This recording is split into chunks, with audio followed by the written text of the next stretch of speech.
നിരവധി ആചാരങ്ങളും അനുഷ്ഠാനങ്ങളും നടക്കുന്ന ഇടമാണ് ക്ഷേത്രം. നിവേദ്യ സമയത്ത് ഭക്തരെ പുറത്താക്കി നിർത്താറുണ്ട്. എന്തിനാവാം? ക്ഷേത്രത്തിലെ പ്രധാന ചടങ്ങുകളിലൊന്നാണ് നിവേദ്യം. ക്ഷേത്രത്തിലെ ഒരു ദിവസത്തെ പൂജ മുടങ്ങിയാലും ഒരു നേരമെങ്കിലും നിവേദ്യം ചെയ്യണമെന്നാണ് ജ്യോതിഷികൾ പറയുന്നത്. ക്ഷേത്രത്തിൻ്റെ തിടപ്പള്ളിയിൽ ആചാരപ്രകാരം ശുദ്ധിയോടെ തയ്യാറാക്കുന്ന നിവേദ്യം ഭഗവാന് പൂജിച്ച ശേഷം ഭക്തർക്ക് വഴിപാടായി നൽകാറുണ്ട്. നിവേദ്യ സമയം ഭക്തർ പ്രാർത്ഥിക്കുവാനോ നിവേദ്യപാതയിൽ നിൽക്കാനോ പാടില്ല. ദൈവത്തിൻ്റെ നിവേദ്യ സമയത്ത് ഭക്തർ തൻ്റെ വിഷമങ്ങൾ പറഞ്ഞ് ഭഗവാനെ ബുദ്ധിമുട്ടിക്കാതിരിക്കാനാണ് ഇത്. നിവേദ്യം ഭഗവാന്റെ ഭക്ഷണമായാണല്ലോ കണക്കാക്കുന്നത്.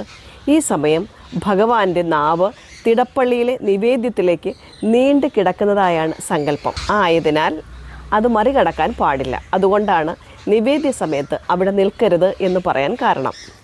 സാധാരണ ശിവക്ഷേത്രം